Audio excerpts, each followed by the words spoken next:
What's going on, everybody? My name is Rico. Welcome back to my channel. For those of you that are new here, my channel is about vlogs, series and tutorials, and today is another episode of Two Dudes Hanging Out, and I got my buddy Eric. So let's just get you to introduce yourself.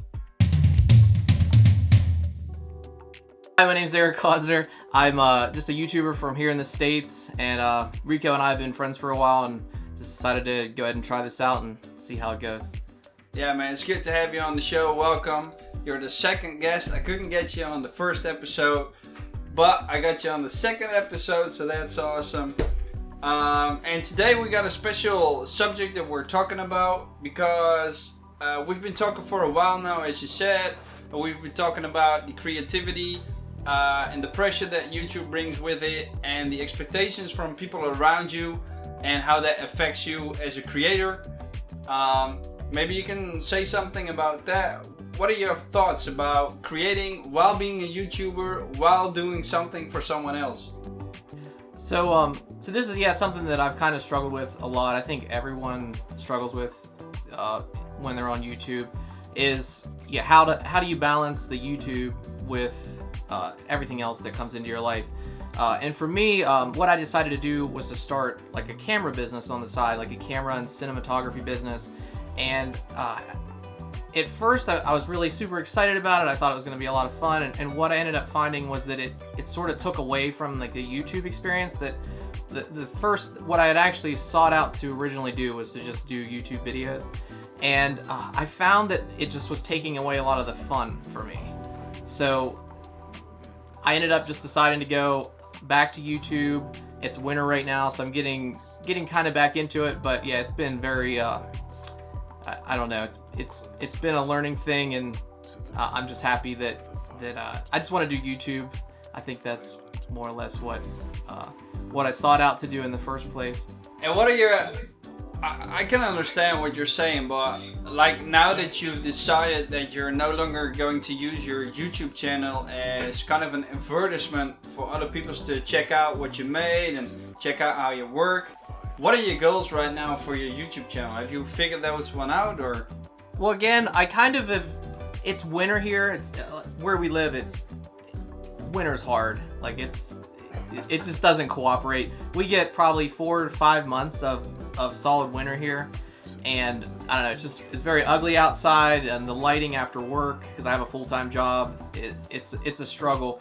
But I think I want to go back to where I was last summer. Last summer I did 40 days of daily vlogging, and I not necessarily want to get back into doing daily vlogs, but during that time I think I had like the most fun that I've had with this. Like, it was just every day something new, and I didn't really care about the views. It was just creating the content, and I was very focused on it. And during that time I had some fairly successful videos that I had done, like how to shoot manual on Canon 80D, and those videos are still getting comments, so I kind of want to get back into that. I really like the concept of doing tutorial vlogs.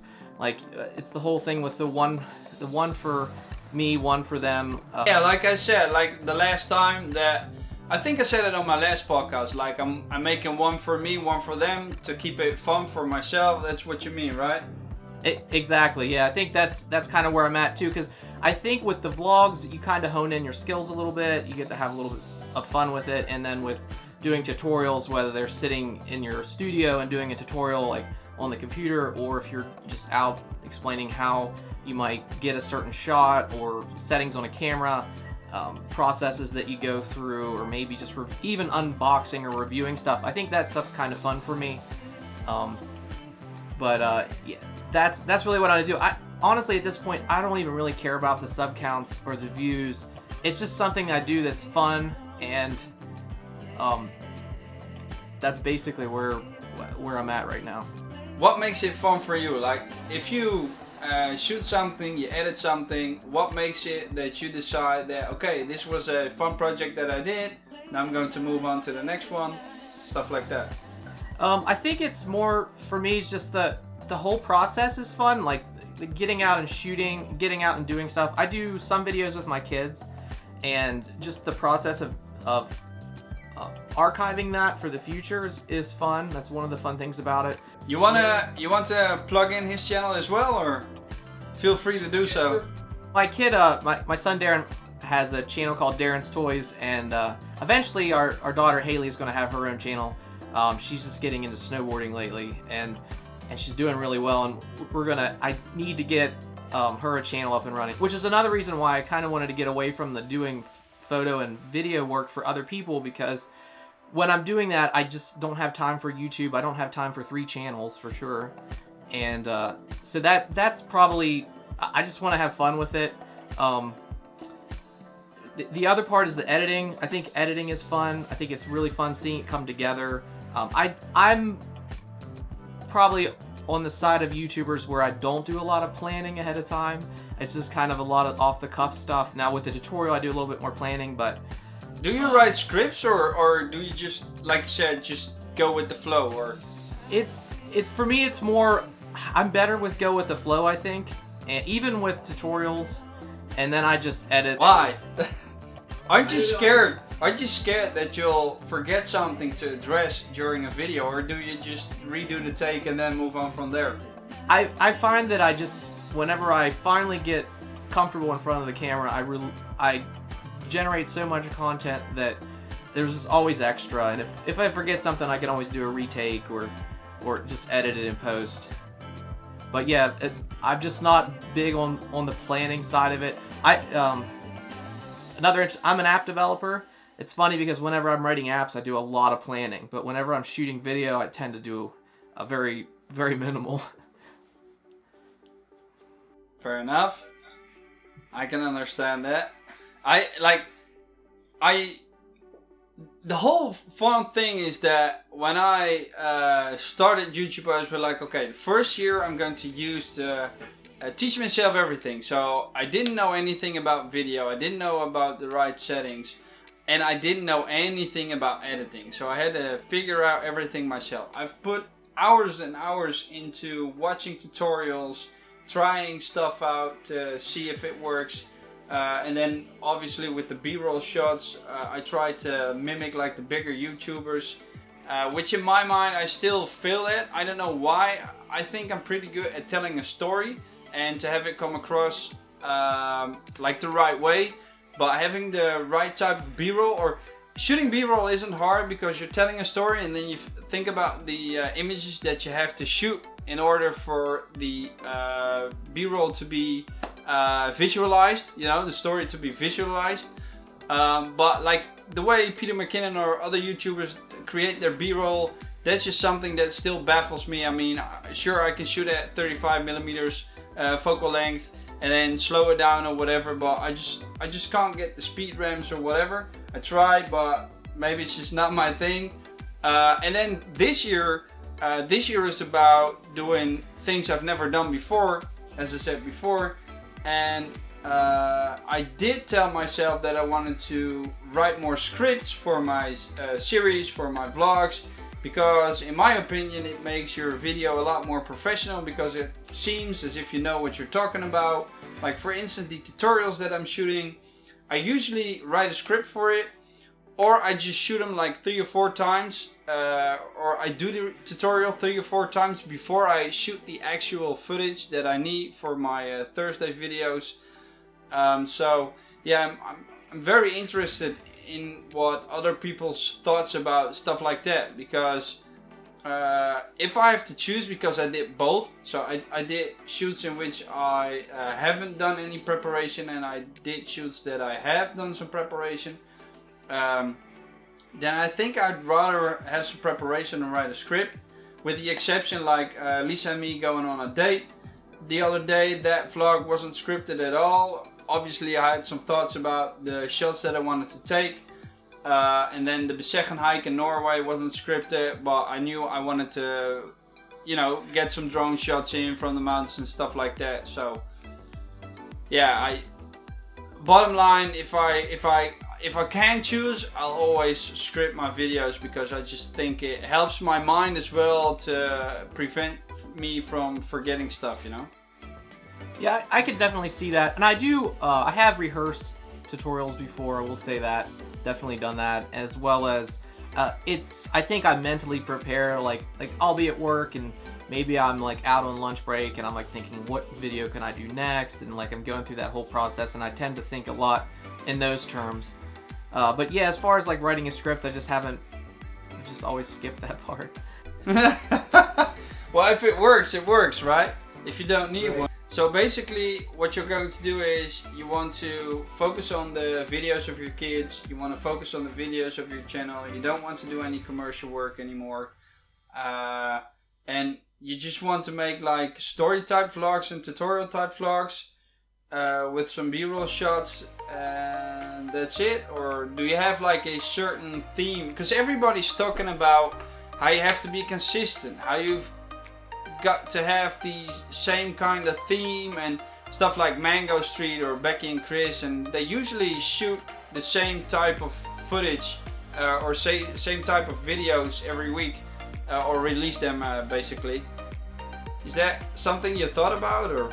Yeah, I mean, I totally agree with the whole you need consistency and everything. I think though, for me, what I find though, if I get too many rules on my plate, and this is probably just me as a YouTuber, my personality, like the more rules I get, the less fun it becomes.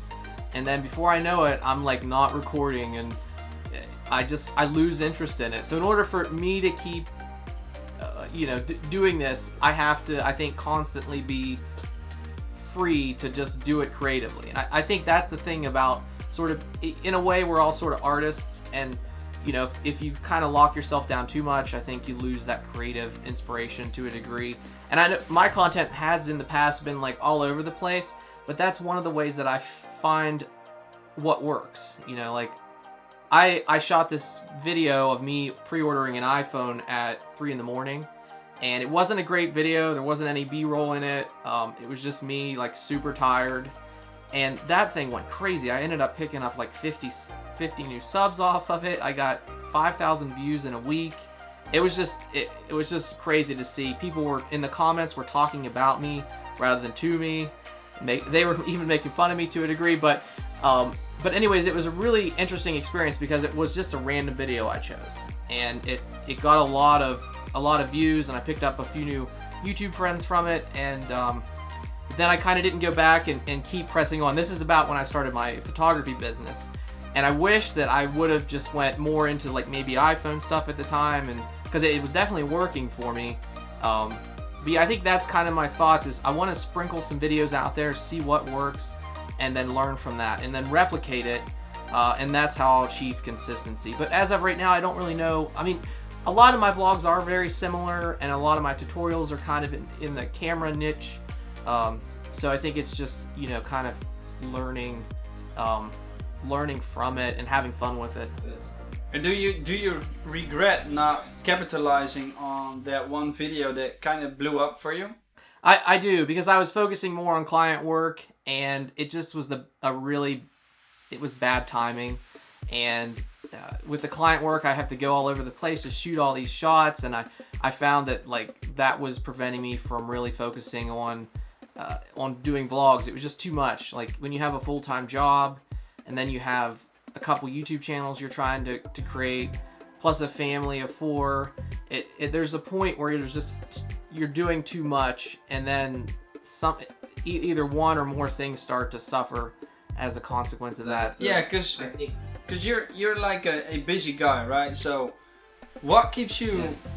I mean, I can imagine that the inspiration to shoot something, or the energy to shoot something, is something that isn't around or fades away. How do you keep yourself motivated, and how do you prevent yourself from losing interest and creativity in making videos? I really, for me, it's just eliminating things, more or less, like getting rid of, less. That's the whole thing about less is more.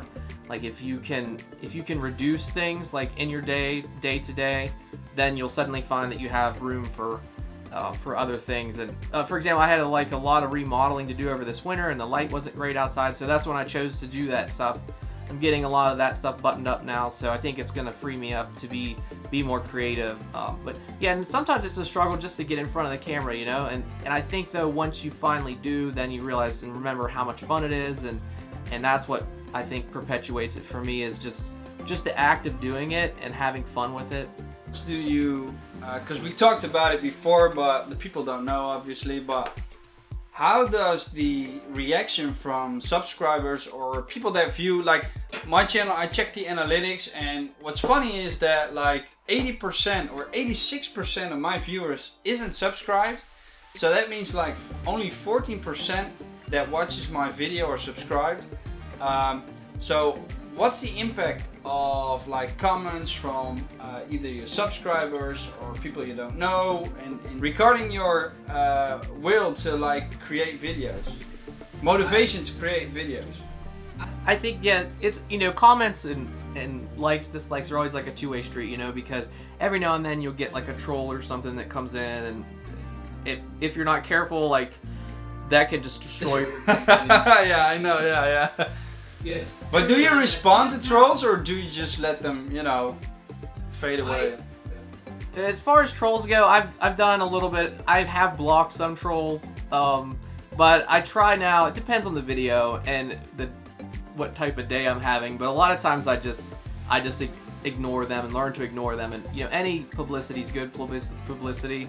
But then a lot of times I'll be at work or something, and I'll get an email that somebody commented on a video, and they're like, man, this is exactly what I needed. You showed me so much about how to use this camera, and those types of things really energize me and make me want to get back to doing, like, oh. So what if you get like 2 of those comments from people like, oh, I loved your video, you've explained everything very well, and then one guy goes like, oh, I hate your video, you're not explaining it very well, you're forgetting this or that. Do you let that one comment beat the 2 positive comments, or can you just let that slide? I think if I'm getting a lot of positive comments on said video and I have 1 or 2 trolls, definitely the positive stuff definitely outweighs the negative for sure. I had one video where I didn't put the lens cap back on my camera right away. It was a brand new 6D Mark II. And I was talking about the new lens that I got, and I was switching lenses, and all these, I would say I had like 5 people freak out about the fact that I had the lens off the camera for too long. And I know my house isn't like a clean room or anything, but I didn't feel like it was like, I felt like they were giving me like a hard time. But I guess that's just camera people in general. You got to put a lens on that camera quick, or they will tear you up. Yeah. That's pretty funny, man. So, but you don't respond to those, right? You just let it slide, and then... Yeah. At first, I might have blocked 1 or 2 of them, and then I was like, I'm just gonna let this go. Just let them go as is. And do you visit their pages, their profiles, their channels? Yeah, a lot of times with trolls, I'll like go to their, and it's always the same, like 0 subscribers, no videos, or if they uploaded content, it's just random stuff. Like maybe they were at I remember this one troll, I went to visit his page, and he had recorded like something from a rock concert that he went to, and his like video was all sideways. Like he was giving me a hard time about putting this camera lens back on. Yeah. He was recording video sideways. Like he didn't bother to rotate. Yeah, vertical video, like Instagram. Yeah. What was it? It wasn't even vertical. Like he had started recording and then turned the camera on. Oh, okay, yeah. So I had to like turn my head. So immediately I felt like I was like, oh, this guy's just a troll. He's just, But it helps you process those comments, right? Right. Yeah. It generally they're just people that are I don't know what motivates them, but they for sure they just maybe it's jealousy or something. I don't know. It's interesting that they try to get under your skin, and sometimes they do. But I can imagine that. I mean, I think it's especially when you're just starting out with YouTube, you're trying to, like, I can imagine if you start out with the YouTube, you're a bit insecure. You don't know if people will like your content. You're not very self-conscious about yourself. Like your self-esteem isn't very high because you have to grow into it. Like if you check out, for instance, Sarah Dici, her first video, and you check her out now, there's a huge difference in between how she is presenting herself in front of the camera and towards her audience. So that should be taken into consideration as well. And then if you get like negative comments on your first or your second video, I can imagine it completely destroys your motivation to put out more content. But then after a while, when you keep going and you produce more content and you get more feedback, and what I like about my audience is that for some reason the engagement on my videos in comparison to the views and in comparison to the likes is pretty high, if you ask me.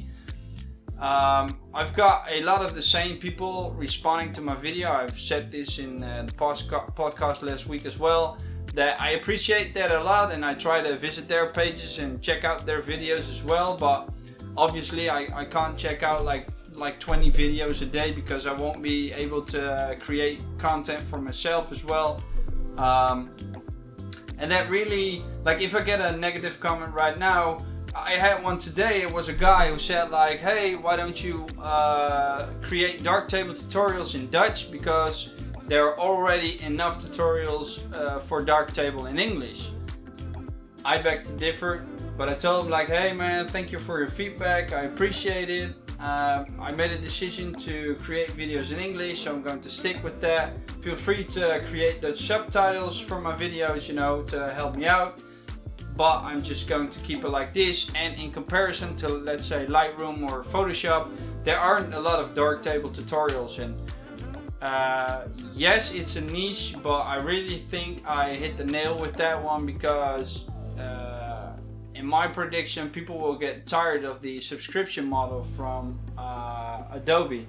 So eventually they will be looking for alternatives, and then hopefully they'll, you know, come to my channel, check out the videos and stuff like that. So yeah, dude, I watched pretty much every one of those, and I've learned a lot from them. It amazes me the amount of like options that there are in Darktable, different ways of doing like the same thing too. Like, it really surprises me.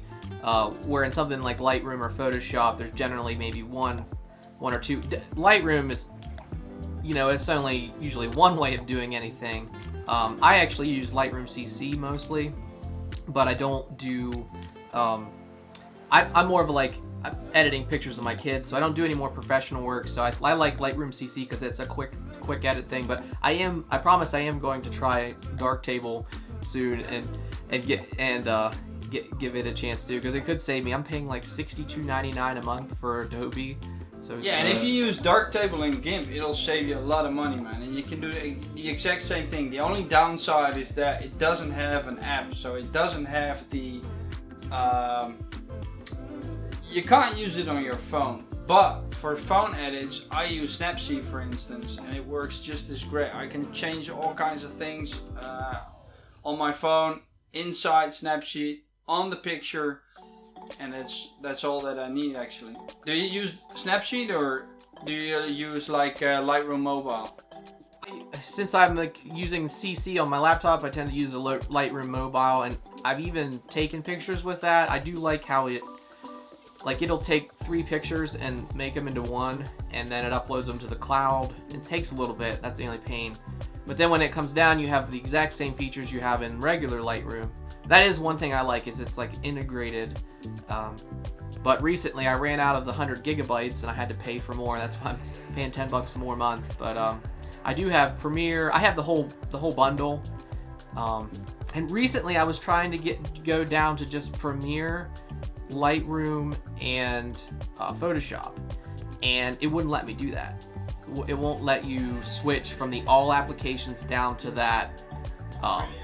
Yeah, it won't. Like, if I had started out with just the photography, which I think is about 20 US, or maybe it's less than that. I think it's like $10 US, and then if you add 20, you can do Premiere, and then it would be like 30 a month that I would be paying. But I couldn't do it. I couldn't switch from the amount I'm paying now, which is $62 a month, down to that plan.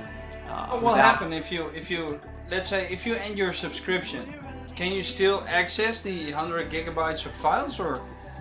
I guess you have to. I guess you could download them all, export them, and then that'd probably be the way to do it. And then once you export them, you could just reboot your account. And why did you like if I hear things like these, what I'm thinking is, okay, that guy, he needs to use Darktable for Lightroom, he needs to use GIMP for Photoshop, he needs to use either Final Cut Pro or DaVinci Resolve, because I'm looking to switch to DaVinci Resolve myself as well, which is $269, or no wait, it's in dollars, so it's like $299 in dollars, and you've got lifelong updates, and it works like a charm. And then for the 100 gigabytes space, you could get yourself like a NAS, a network attached storage, for those of you that don't know. And then make it a RAID so that you have got 2 disks, and then if one fails, you still got all your files on the other one. And my NAS, for instance, is like I think it's 2 terabytes, and then so basically I got 1 terabyte because it's copying back and forth. It's the backup of the other one, and then eventually it'll be way more cheaper than what you're using right now and what a lot of people are using right now. So what's the reason that you decide to pay Adobe and have your footage been uploaded to their cloud instead of having your own NAS, for instance, which you can access throughout the entire world? Right. Well, I do kind of have my own. I have a server at my house that all my footage is essentially backed up to. So I do kind of have that already. But really, the reason parting with Adobe has just been the learning curve of the new things, more or less, and time. I think time is of the essence for me right now, because I am full-time job. And you're a dad and a construction worker, and yeah, I wear a lot of different hats. And so that's, I'm even remodeling my own house, doing a lot of the work myself. So that, I think if I could get past that, and in the summer months, things tend to free up for us here, and you have more light and stuff. So that could maybe possibly be a thing then. And mostly probably I think it's the learning curve. But I mean, that's one of the positive things about you creating the tutorials that you're doing, because that gives people this ability, and maybe you should like really try to push that in your approach, like to get people to switch, because here I have like, check out this entire video series I have on how you can do the same things, Yeah, I hear you. That's what I'm trying to do, because I try to make the How to Vlog on a Budget series, and because the views are pretty low, which is explanatory because I didn't have as much subscribers as I have right now, but I figured, well, that was a time in which I thought, I don't know why I'm doing this, I'm just going to quit doing this. So I tried to, and I quit making that series, or quit creating that series. But I'm still a big advocate of those free programs, because I've been using them myself and they work pretty well. I mean, I can do anything I want inside those programs. The only reason why I'm not using the free version of DaVinci Resolve is because it takes me too many steps in order for me to play back my 4K footage from the GH5. That just pisses me off, and it saves the... So Blackmagic, if you're listening, listen very good, because I got some tips for you. It saves the optimized media and the rendered cast files on a different location than I've got my project in, which is ridiculous if you ask me, because I have to search it up, look around, and then I have to delete those afterwards, and that really pisses me off. And somehow I'm a little bit hesitant to buy the studio version, even though it's a live, you pay once and you get lifelong updates. And people say that if you take the studio version, your 4K footage, especially from the GH5, will be played back better than the free version. But like I said, last year I started this YouTube channel. I had no idea about editing. I didn't know anything about it, so I just got myself familiar with Adobe Premiere. So I'm a little bit hesitant time as well to switch, but most likely I will be switching somewhere in the near future. But yeah, I can definitely hear what you're saying, and everybody that I'm talking to, I'm like, dude, you gotta check out Darktable, you gotta check out GIMP. Even when I'm on Reddit and I see like Lightroom posts and people complaining, I respond like, oh, blah blah blah. I first stay on topic, and then I just scooch in like a nice, hey, you know what? Check out Darktable. I'm making tutorials for that, you know, stuff like that. So that's good marketing. Yeah. It's really, you know, amazing that we can do this, like, because we're probably, I don't know how many thousand miles apart. Yeah. I'm glad we can, because it took a while to get this whole experiment going, obviously, but yeah, it works, and I'm happy that it does. And the great thing about these technologies is that you can, like, this is something completely unrelated to what we were talking to, but everyone that I'm talking to, I'm telling them that they should really learn their languages, because it just gives you so many opportunities in life. Like, if I speak English, I speak a fair bit of Spanish, and then when I go to Spain, people look at me like, oh, you've got another tourist from the Netherlands, but then I address them in Spanish. For instance, now I gotta figure out a sentence. Disculpe, tengo una pregunta, por favor. And then they look at you and they be like, oh, that dude speaks Spanish, and they've got a bit more respect for you, and they tend to help you more and show you around. And same goes for English. If you, I've always, when I was a little kid, I was playing this text-based game. It was online as well. I've met a lot of people. I didn't have a lot of real-life friends. I never had. And then I met all these people online, and obviously everything was in English. And that just really broadened my horizon, if you ask me, because different people, different cultures, different ideas, different thoughts, different experiences. Because that's another thing. Everybody that you see around you, no matter if you're at the mall or on the other side of the world, everybody around you knows something or has experienced something you haven't, which you can learn from, you know?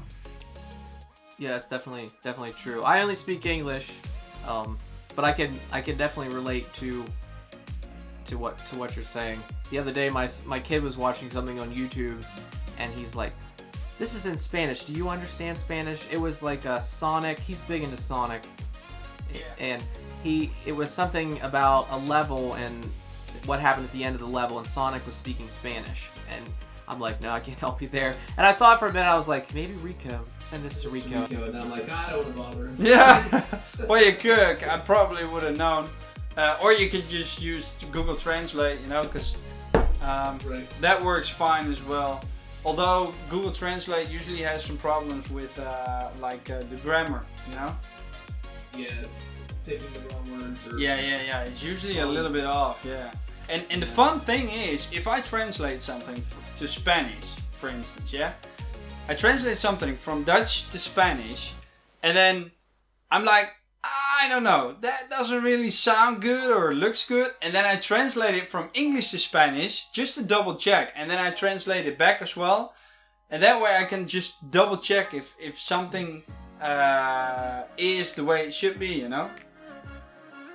Yeah, that's interesting. I wrote an app, Reef Tank Pro. I guess I'm plugging my app, but it's, yeah, go ahead, man. Go ahead. It manages saltwater aquariums. It's an iOS app, and I translated it myself into German and Spanish.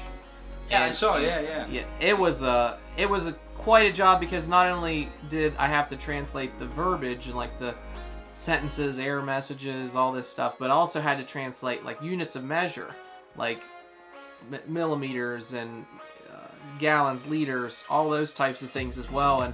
And I did sort of the same technique as you, where I would translate it using Google Translate, then translate it back, use Alta Vista, Babelfish translator. But I was really expecting the sales to improve in the countries that primarily speak those languages, but I never really saw much of an uptick in it. So I don't know if I did really bad or not, but it's so far in the past at this point, it doesn't really matter. But yeah, it would be nice to know those other languages. Yeah. But then again, if your app becomes popular, people will, like, you see with the big YouTubers, you know, other people are starting to translate their videos for free, obviously. And then that's another way how you can accomplish that. Yeah, I don't know that a lot of people know that you can actually allow for people to, do the subtitles for user supplied and stuff. Do you do a lot with your subtitles? No. Yeah, I do sometimes, depending on the length of the video. I will go through and manually edit my subtitles, just so that they're a little, especially with my kids, because it doesn't get my kids' voices so well. And then the other thing that I do is I upload to Facebook, and it tends to, people that watch Facebook videos tend to do it on their phone without audio. So that's one of the reasons that I manually enter them on YouTube, so that I can download this file, this SRT file, and then I can, when I post the same video on Facebook, I can upload that same SRT file, and then people on Facebook don't necessarily have to have their audio turned on to watch my video. And then the hope with that is, on my Eric Cosner YouTube Facebook page, is that I get people on Facebook who, it seems like I can grow an audience over there faster. And my hope is to bring those people over to YouTube. And why would you want to bring them over instead of just focusing? Because if Facebook works for you, it works for you. Like people say, what works for me might not work for you, and vice versa. Why would you want to bring them over? I guess so. The main reason I would try to bring them over, I think, is rooted in the whole, trying to get to my 1,000 subs and 4,000 watch hours. I used to be monetized, so I think that's probably why I'm trying to do that. But the other reason is I do some videos here in the States about local state parks, and I have a Facebook page that I share that to, and that Facebook page has grown like way faster than my YouTube. And so I see some of those people can come over to my YouTube channel to help grow my audience over there. But yeah, generally most of them stay on Facebook. But it is it's possible that there are ways that you could, if you're looking to eventually really grow your channel and monetize it, or grow your Facebook. Eventually, I think Facebook will probably, there's ways to do it now, but they do the mid-roll ads, which drives me crazy. I can't stand mid-roll ads. But what are those? What are those?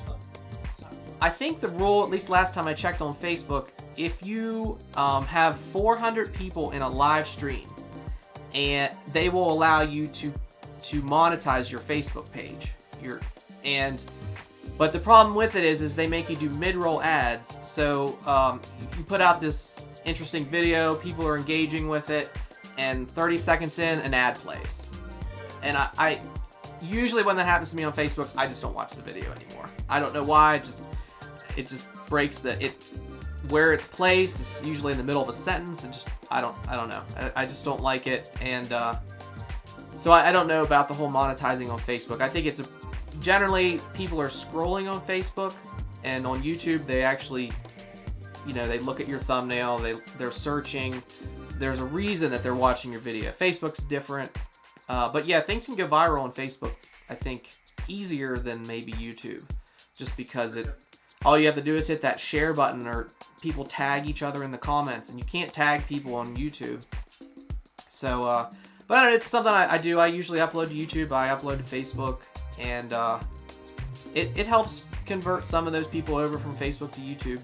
How many people do you think you've converted to go from Facebook to YouTube? Probably, I have a little over 200 subs right now. I would say probably maybe 50 of them came from... Hey, that's like 25%. No, wait. Yeah, like 25%, yeah. Probably something around 25%, and they tend to be more my local audience. People that, because Facebook tends to be your friends and friends of your friends, rather than family members, stuff like that. Yeah, the whole internet. My mom always shares everything, that I but and she has like 900 friends, so that helps too. Like if your videos are about local content, but if they're not, they're about camera tutorials. I actually am surprised. I get comments on Facebook about like how to shoot from a Canon 80D in manual mode. Like I'm like, I just don't know how the search over there works, but people find these videos in their feed, and I guess they watch it and comment. Maybe Facebook does the same thing, that it pushes videos that are being watched more often. I think it does. Its tagging system is not as good as Like you can create your own tags, but I don't think they work very well. Like when you tag your video, when you upload it, they're all the tags that exist are like not related to what my video is about usually. Like they're just, I don't know, they're just not. It'll say you can create one, but I don't know. I don't think I get a lot of link throughs with those. But well, cool, man. That was a nice chat. Yeah, hopefully there's some good stuff in there you can use. And that's it. I hope you guys liked it. Let me know. Leave a comment down below. I'll put his channel in the description down below. I'll put his son's channel, Darren's Toys, in the description down below as well. Say hi. Let them know I sent you there. Subscribe to the channel. And then there's just one more thing left for me to say, which is make love to the like button. Consider subscribing if you haven't already. Hit that bell button to be the first to be notified when I drop or release a new video. And until next time, doei!